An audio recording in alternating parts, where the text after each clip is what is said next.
I must admit myself, I had goals for him to being in regular school and things, but he has so far surpassed any goals I think I had or his parents had. And so, by the way, we all had tears of joy after his first baseball game.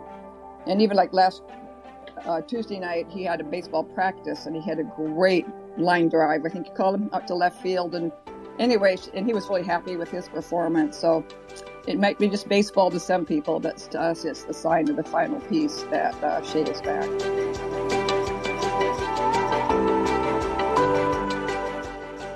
Welcome to the Miracle Plant Podcast, the show that inspires, promotes, and gives you a daily dose of inspiration from the people who have used cannabis to change their lives in extraordinary ways. Here's your host, Justin Benton. Welcome, everybody, to the Miracle Plant Podcast, where we discuss this miracle with its extraordinary benefits. Today, we're going to be talking with my mom and co-host, Dan, about just an update on the original Miracle Plant story, which, of course, is my son. And we've had some really new recent developments and everything we could possibly ask for as far as how far he's come along. So I know my mom has been published in the American Endocannabinoid Medical Journal and on the case study. And I kind of wanted to have her start off with giving a little background and reference. And then we'll kind of give you the latest updates that this miracle plant has helped us with. So over to you, Mom. Thanks. It's always great to be here. It's a tough podcast to follow up last week's AB 45 passage in California hemp bill, but personally, I care more about my grandson's development than that. So getting back to the beginning, too, and one thing it's really important that people realize is just like the beginning of his journey. And so again, too, a very bright 2-year-old that was reading and writing and just outgoing, playing catch with his dad, just all those things you'd want in your first son. And then he had a very sudden regression into really a void where he had no language. He did not interact with people at all. He was constantly anxious, all the classic signs of, screaming, hand flapping, or being totally not with anybody. And I remember Justin had called me and said they think we call him Sam. We think Sam has autism.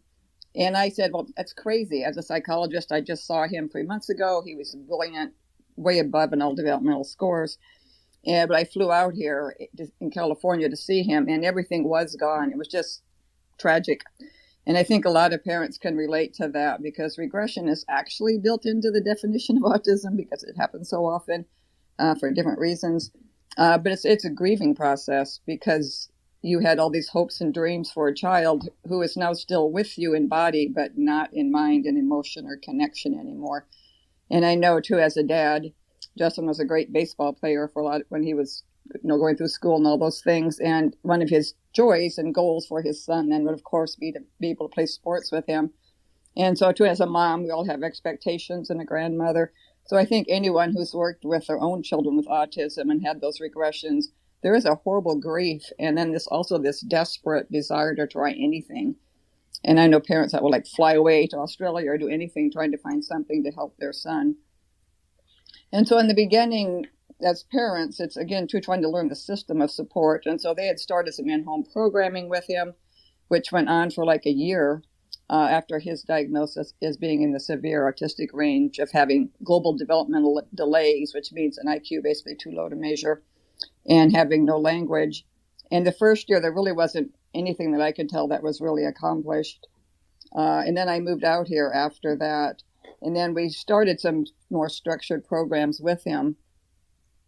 And he also had what's called behavior interventionists from a local agency that came and worked with him. But I worked with him personally about 4 hours a day. And then pretty soon it turned into the two of us, BI and I, working with him 2 hours a day. And then I was often in the home also to work with him during the evening hours in terms of eating and dressing and basic skills.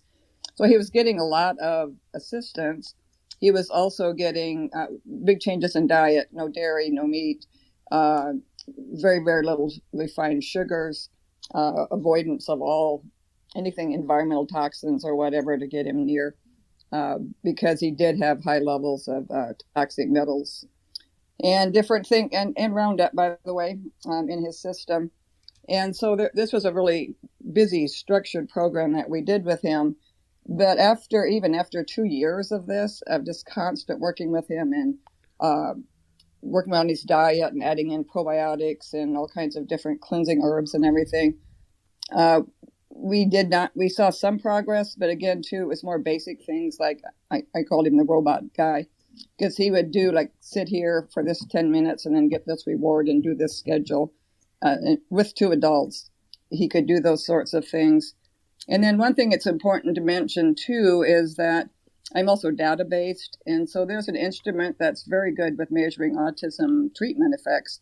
It's called the Autism Treatment Evaluation Scale. Anyway, so the ATAC, we call it. So it showed in the beginning that he was, again, too, in a very severe range of autism. This scale goes up to 179, and the higher, the worse, the more symptoms you have. When I first did it with him, I got like a 148.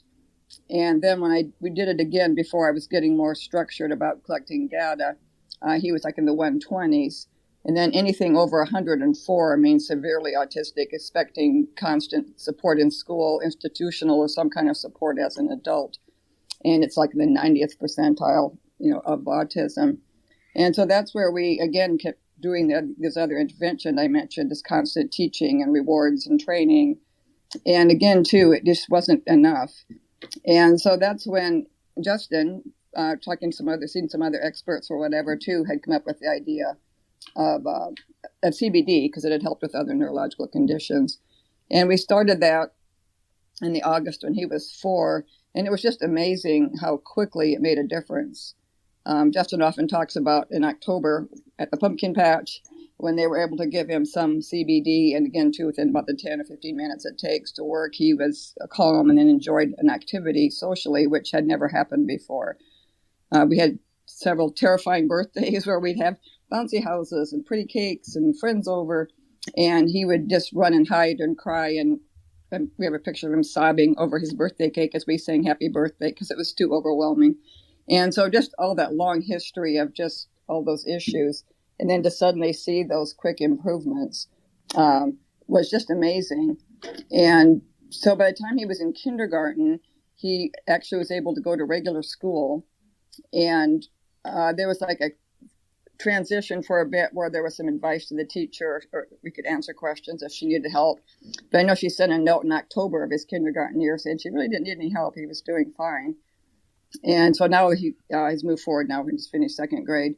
But anyway, so when I did some follow-up data at the end of a year with the CBD, and by that time, his scores had dropped just incredibly substantially.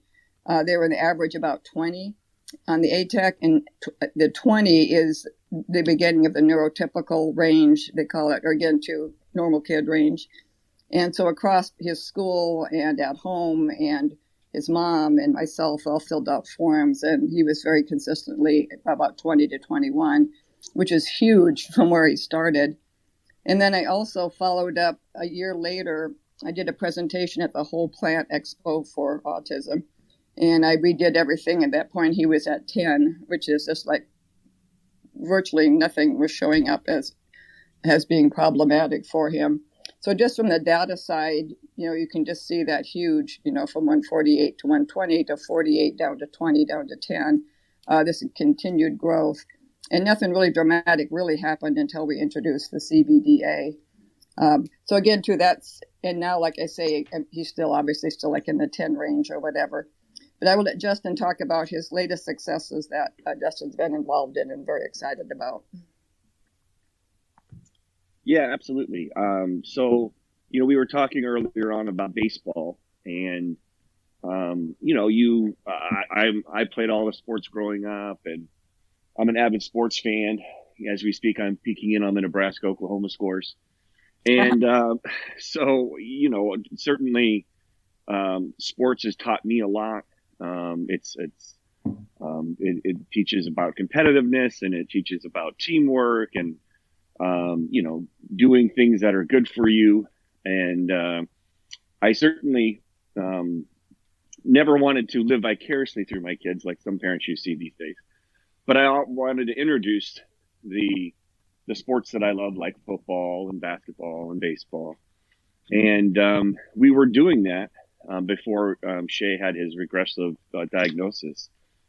And so the great, incredible news was we had just a local YMCA, and we're getting them signed up in some camps, and one of them was a baseball camp.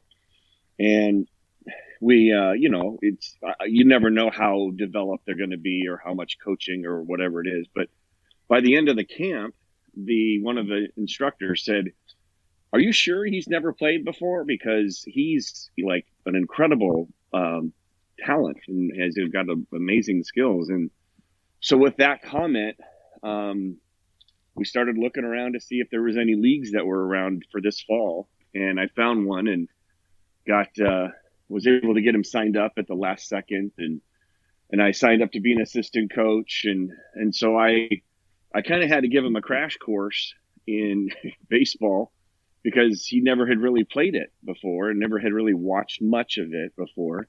And so learning all of the nuances of running to first and getting a lead and throwing to second base and doing all that stuff, it's a pretty big undertaking. So last Sunday was his first baseball game.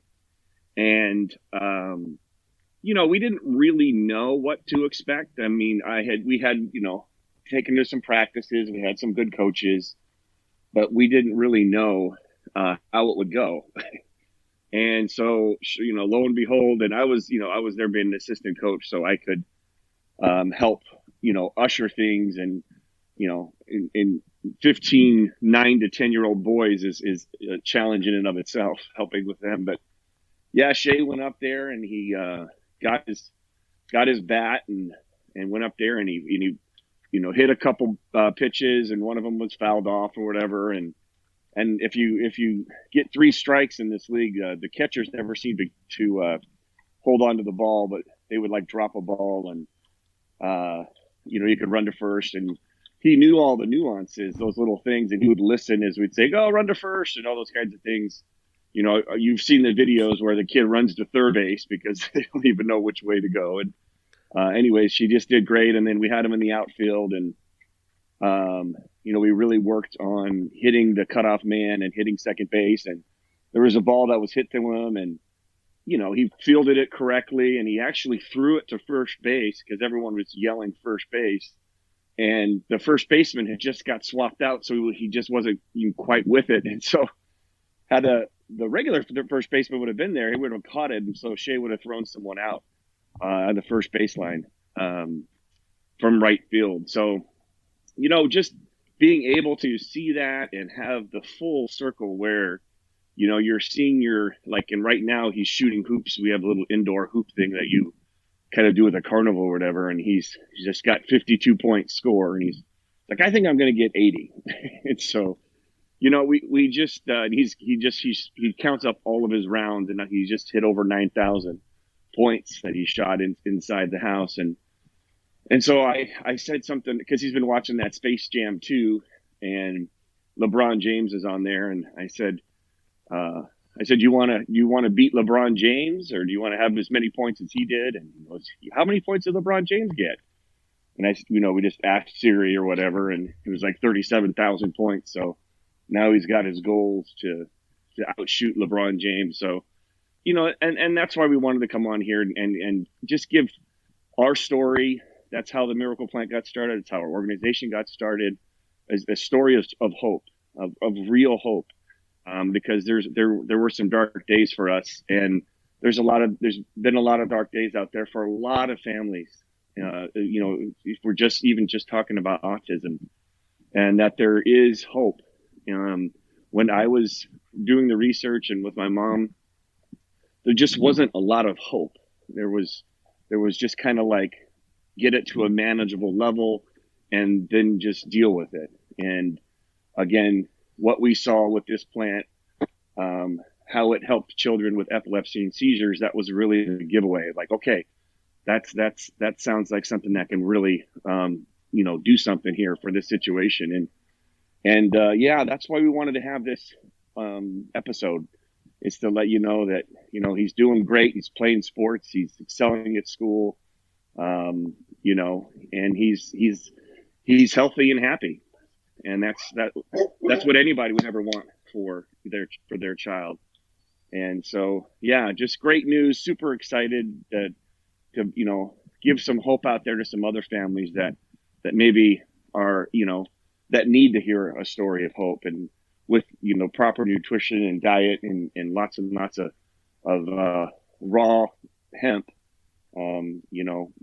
Hopefully we can hear some more stories, as we get to hear all the time, about how this miracle plant is helping so many families out there. So let me jump in as usual. So a lot of times if you have someone with autism, you can, like, through just sitting one-to-one, you can do academic success. And so you see the kids who are doing okay academically, but still aren't socially there, or language and social language and things haven't developed. And so those are some other fine tunings that I've seen with him. Like just the other night, I was stopped by and he was watching a movie, and he goes, well, this movie starts out bad and then it ends good, so you probably will like it. But he said this other one is going to start out bad and end bad, so I don't think you're going to like that one. And literally for a kid who's just starting third grade, that's just very insightful, even to be thinking about knowing me and what I like and don't like, and then understanding the whole plot or the whole storyline in movies. I mean, those are very abstract concepts. And especially the whole idea of him understanding emotionally, like, what I like and don't like. And so it might seem simple unless you've had a child on the severe autism range who does not even begin to pick up what other people are thinking or feeling, or what their emotions are. And he's doing all sorts of other exciting things. The baseball, by the way, is another huge goal, because again, too, with like the ABA training and things, you can get kids to like complete their work and, get through academics, but not complex skills like baseball. And so it's just so important to show that he's a well-rounded child. He's not just somebody we've trained to, still has all kinds of issues that we've just trained to do well at school.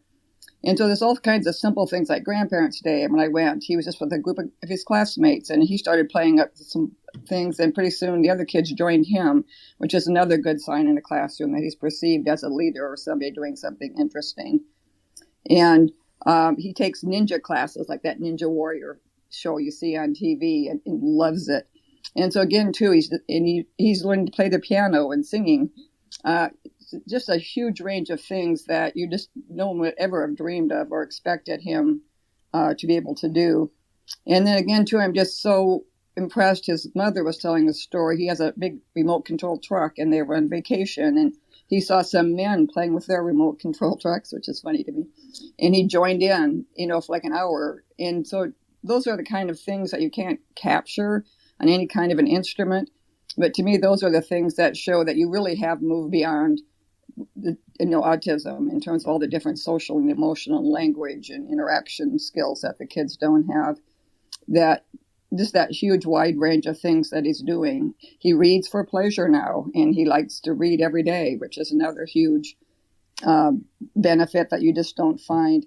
So again, in the final thing, I can't ever emphasize enough, it's just his abstract thinking, because that is kind of the hard thing that's hard to bring back. And he just constantly asking me these in-depth questions about things, and that he's really thought through. And then the final thing is just his empathy. He is just so attached to his two younger sisters and picks up immediately when they're upset, or if the baby cries, it's like, Mom, come and get her. That he's just so tuned into that. So truly, in every measure that we have, just as parents in general, or any kind of testing we do, he literally has reached the point where I don't think the word autism has anything to do with him anymore. And we don't even think about it anymore. So I know I agree with Justin. I think the baseball really was like a clinching thing. I know at one point, I can't remember what point it was. Oh, you started coaching him for a little bit in basketball when he was in kindergarten. But it kind of just summed up to me, like you saying, like, I've got my boy back. And so it's more than just teaching some skills or getting him into school, but actually back to doing the things that you dreamed that he would do as a parent, and that you had to go through grief when you realized he wouldn't be able to do much. And now seeing him meeting far beyond any expectation we ever had. And I really like your idea about hope, because to me that's what I think it is. So many parents, like you say, you just think you follow a program and then you support them or find some kind of help for them, which there's not much, by the way, after they leave high school. And so to realize there is hope for substantial changes in your child, even as they get older, that there's always hope for improvement. And so I just hope this message gets out, because so many parents, like I say, just don't have that hope or don't have any idea that you can make drastic changes.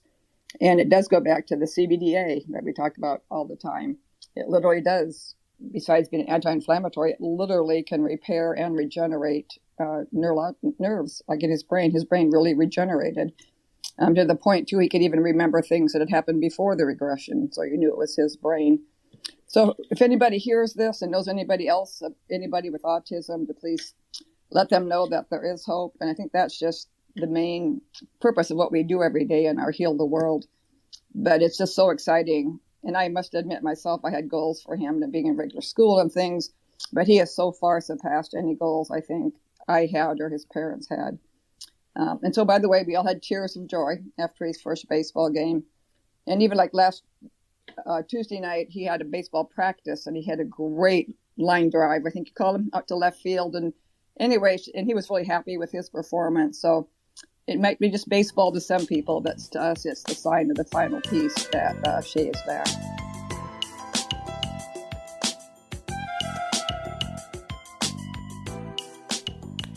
Absolutely. Well, and that's, why we do what we do, and we've been blessed to be a part of many, many other families' story. Obviously Kristen, who's been on here a number of times, and Latara, because we got here, just trying to heal our child.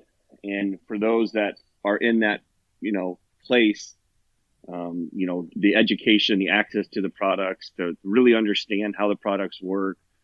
Obviously we send products for free to try and have compassionate discounts for just about anything.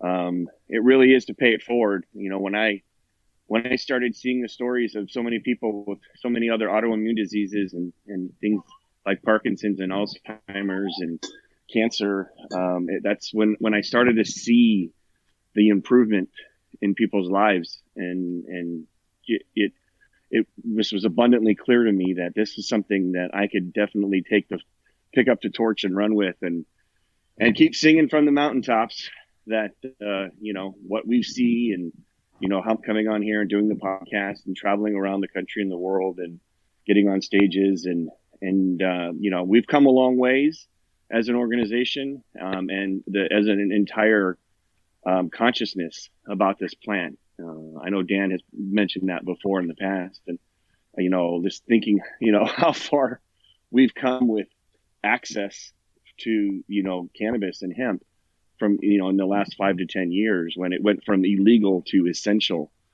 during the pandemic, was really a big eye-opening movement. So just before we wrap up, Dan, did you have anything you wanted to add on?